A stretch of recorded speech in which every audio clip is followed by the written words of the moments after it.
താമരക്കുളം ചത്തിയറ പ്രദേശത്ത് ചൊവ്വാഴ്ച വൈകിട്ട് മഴയിലും വീശിയടിച്ച കാറ്റിലും വ്യാപക നാശനഷ്ടം.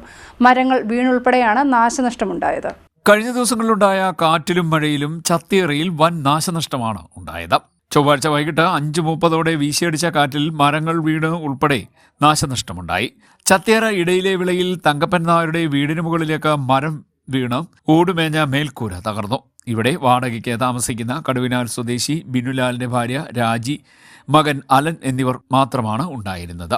ഇവർ വീടിന് വെളിയിലേക്ക് ഓടി രക്ഷപ്പെടുകയായിരുന്നു. ഇടിയും മഴയായിരുന്നു.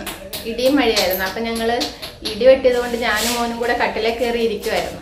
കുറച്ച് കഴിഞ്ഞപ്പോൾ എന്തോ വെള്ളം വീഴുന്ന കൂട്ട് തോന്നി. അപ്പൊ ഞങ്ങൾ ഇറങ്ങിയപ്പോഴത്തേന് ഇതെല്ലാം കൂടി ഇങ്ങനെ താഴോട്ട് ഓടെല്ലാം കൂടെ അങ്ങ് പൊട്ടി വീണു. ഞങ്ങൾ അടുക്കള ഷീറ്റ് ഇട്ടായിരുന്നു, അതിലോട്ട് ഓടിപ്പോയി. അവിടെയും കഥ തുറന്ന് ഇറങ്ങാൻ നോക്കിയപ്പം പറ്റുന്നില്ല, കൊന്നമരം വീണ് കിടക്കുമായിരുന്നു. പിന്നെ കാറ്റ് നിന്നണക്കെ ഞങ്ങൾ ഇറങ്ങി. അത്രയും നേരം വിളിച്ചു പോയിക്കൊണ്ടിരുന്നു. ചത്തിയറ പ്രഭാതത്തിൽ പ്രകാശന്റെ വീടിന്റെ പിറകുവശം നിന്നിരുന്ന മാവ് പിഴുതു വീണ് മതിൽ തകർന്നു.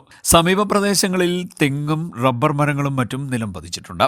മരങ്ങളും ചില്ലകളും റോഡിലേക്ക് വീണ് വൈദ്യുതി തടസ്സവും ഗതാഗത തടസ്സവും ഉണ്ടായി. അഗ്നിരക്ഷാസേന എത്തി മരങ്ങൾ മുറിച്ച് നീക്കി. ചത്തിയറ VHSS അങ്കണത്തിലെ ബദാം മരത്തിന്റെ ചില്ല ഒടിഞ്ഞു വീണ് സ്കൂൾ ബസിന്റെ മുൻവശത്തെ ചില്ല് തകർന്നു. നിരവധി പേരുടെ കുലച്ച വാഴകളടക്കം ഒടിഞ്ഞു വീണും നാശനഷ്ടമുണ്ടായി.